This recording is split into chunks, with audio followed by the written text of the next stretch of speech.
নমস্কার, এক্সামেসে তোমাদের সবাইকে স্বাগত। সারথি ব্যাচের আজ 4 নম্বর ক্লাস। আজও তোমাদের সাথে 10টি গুরুত্বপূর্ণ প্রশ্ন নিয়ে আলোচনা করব। চলো বেশি দেরি না করে প্রশ্ন দেখে নিই। আজকের প্রথম প্রশ্ন, বাণভট্ট নিম্নলিখিত কোন রাজার সভাকবি ছিলেন? বাণভট্ট ছিলেন হর্ষবর্ধনের সভাকবি। ঠিক আছে, তাহলে সঠিক উত্তর হয়ে যাবে অপশন এ। বাণভট্টের লেখা একটি উপন্যাস হচ্ছে কাদম্বরী। চলো পরের প্রশ্ন দেখব। দ্বিতীয় প্রশ্ন, শিখদের প্রথম গুরু কে ছিলেন? এটা সঠিক উত্তর হয়ে যাবে অপশন ডি, গুরু নানক।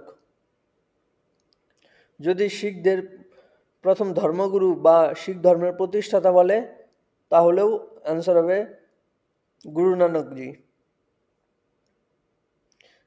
শিখদের 10টি গুরুর মধ্যে ইনি ছিলেন প্রথম। হ্যাঁ, আর এই গুরু গোবিন্দ সিংজি ছিলেন, ইনি হচ্ছেন 10ম গুরু।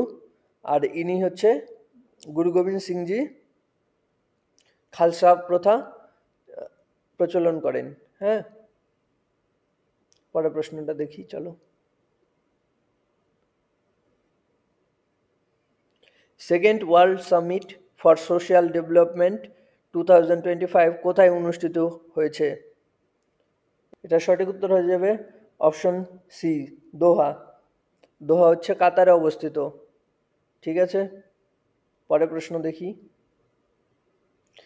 বিশ্বের বৃহত্তম প্রত্নতাত্ত্বিক জাদুঘর বা সংগ্রহালয় কোনটি? Grand Egyptian museum, national museum of China, Vatican museum, Victoria Memorial. এটা সঠিক উত্তর হয়ে যাবে option A, grand Egyptian museum.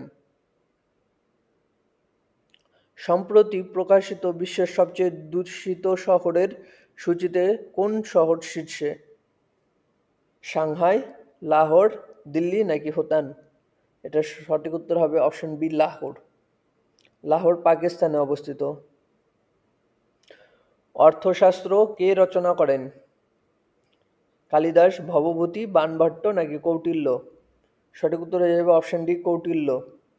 আগের দিন আমরা পড়েছিলাম কৌটিল্যর আরেক নাম কি ছিল, চাণক্য বা বিষ্ণুগুপ্ত।